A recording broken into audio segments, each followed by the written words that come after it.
Dunne to move.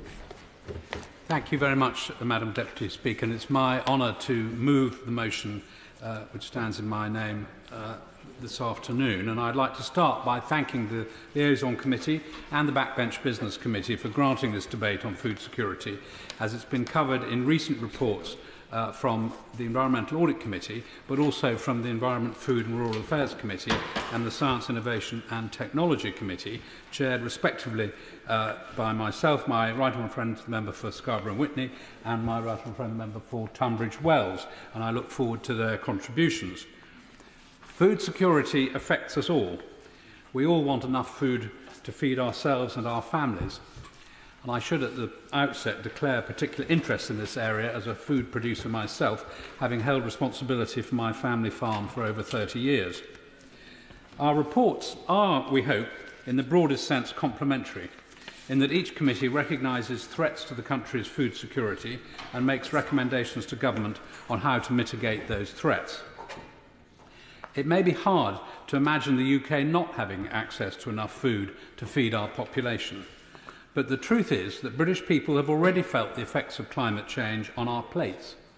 Cold snaps and floods in Spain and Morocco were partly to blame for empty salad shelves in our supermarkets last year. We know extreme weather events, both at home and abroad, are likely to become more frequent.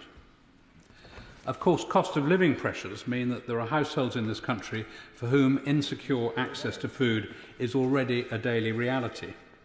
And I commend colleagues on the EFRA committee for their work on household food security. In the EAC's inquiry, we looked at how to keep Britons fed in the face of environmental change.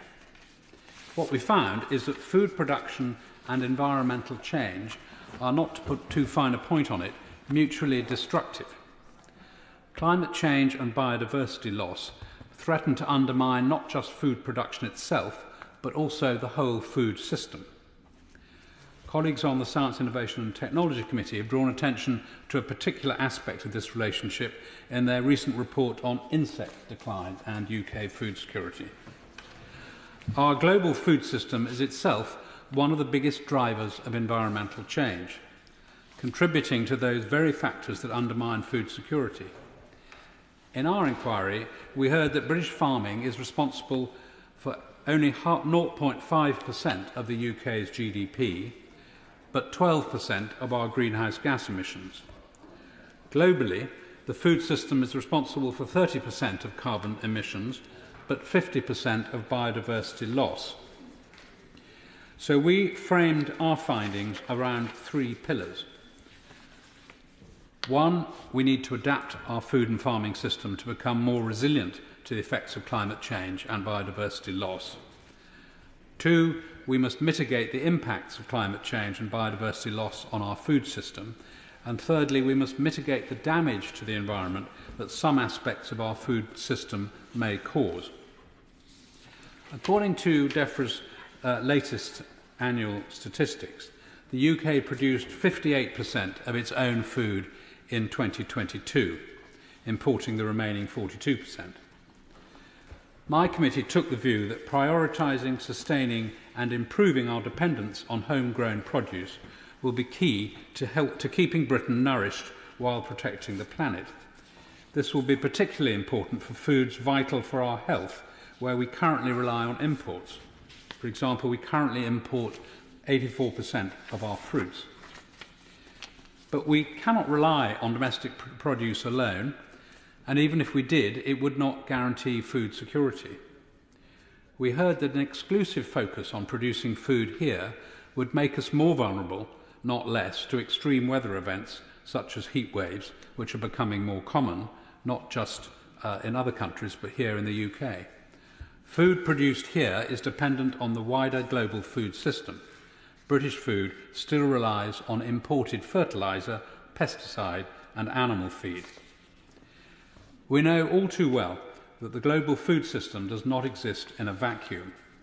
Health crises such as the COVID pandemic or avian flu, geopolitical crises such as Russia's invasion of Ukraine, the world's breadbasket, global supply pinch points such as the blockage in the Suez Canal, all affect supply chains, prices and protectionism and compound the effects of environmental change, and all of which we've seen during the course of this Parliament.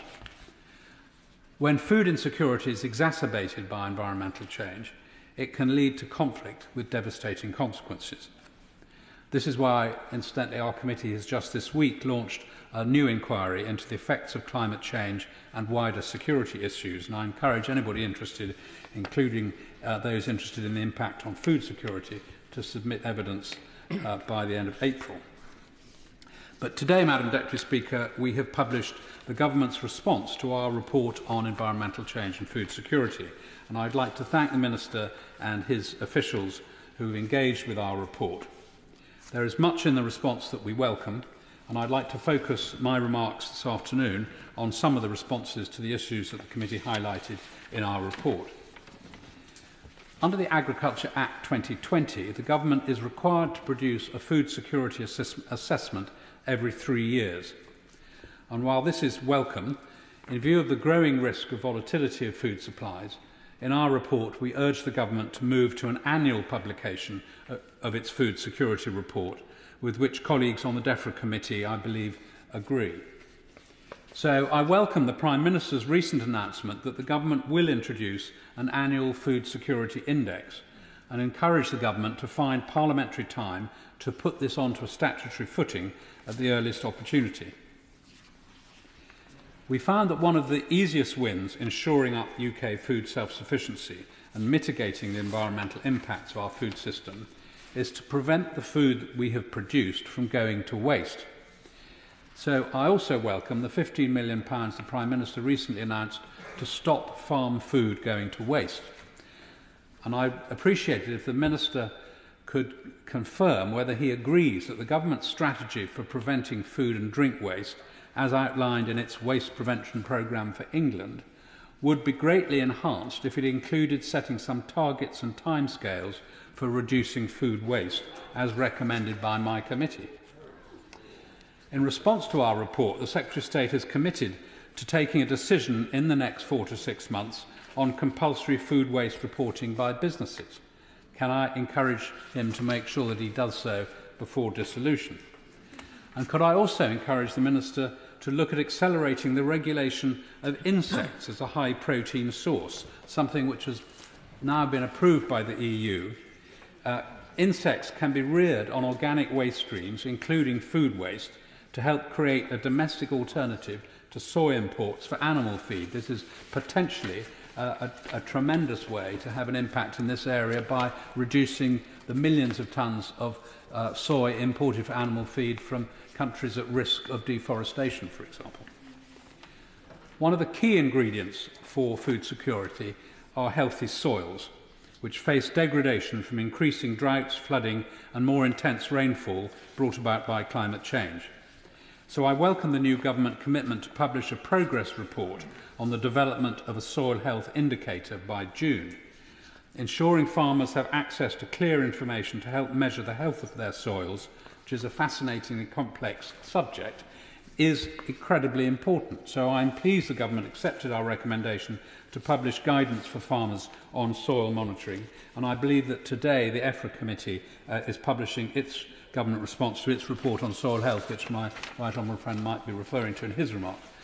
The other key ingredient is water, so I'm particularly pleased that it's the Minister for Water who's responding to this debate. Food producers need enough of it, and they need it to be clean. What my committee recommended is that the Government needs to look holistically at managing water demand so that farmers have enough water in the right place at the right time to be able to feed the nation. So the Government's commitment to consider more robust water efficiency standards is welcome as a demand control measurement, as is its commitment to a third round of the water management grant later this year. We pointed out that this scheme will benefit only a small proportion of farmers in England.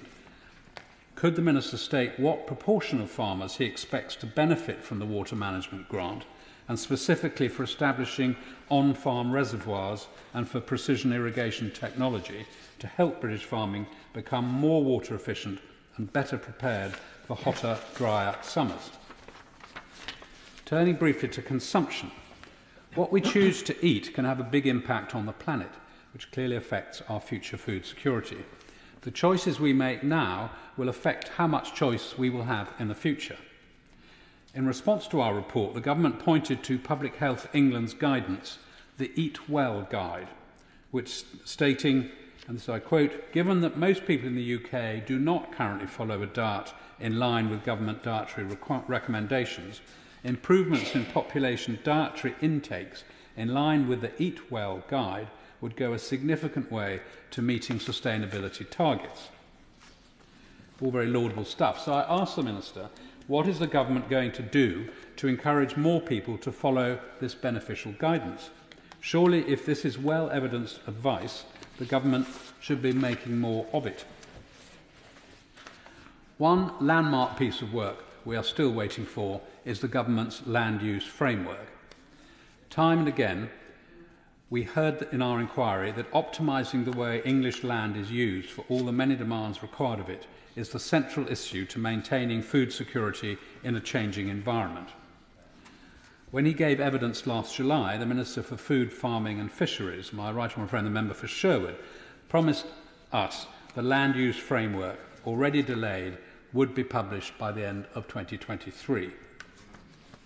Sadly, the government is now telling my committee that it will be published in 2024. Can the Minister, when he winds up, update the House as to when in 2024 we can expect the land use framework to be published? And will the Minister undertake, as my committee recommended, to publishing the government's methodologies alongside the land use framework when it eventually appears, to give confidence that this framework will contribute both to maintaining food security and to the government's net zero and biodiversity targets? The other hugely relevant innovation brought in by this government are the environmental land management schemes, ELMS. The government describes these schemes as being founded on the principle of public money for public goods. But ministers have declined our reasonable invitation to designate food security as a public good, something which the Minister will be aware the NFU have been calling for some time. Can the Minister explain to us why that is? I didn't come here today to be all doom and gloom. The environmental challenges facing our food system are indeed worrying, but they're also an opportunity for the best of technological innovation. Our committee over this Parliament has been keen to examine how technology can help us to address the environmental and climate changes we face. Modern technology opens up new ways of producing food while minimising the environmental impacts. And I'm sure we'll be hearing a lot about that from my right honourable friend when he contributes. Whether using artificial intelligence and drones to pinpoint the use of fertiliser, or using methane-suppressing food additives, or even alternative proteins like insects now mostly grown in a lab. So I would finally like to welcome the government's response to our recommendations on expanding incentives for farmers to take up technological innovations, which was to maximise the maximum grant available per farm of the Farming Equipment and Technology Fund to £50,000 and to increase its overall budget to £70 million. Madam Deputy Speaker, the fact that 3 select committees are here today representing recent reports on different aspects of food security shows how important this subject is, and we're not alone. The International Development Committee is in the middle of an inquiry on hunger and nutrition. So can I conclude by again thanking the Liaison Committee for granting time today for this debate and the Government for its response ahead of the debate to our report on environmental change and food security, and I commend the report to the House. Sir Robert Goodwin.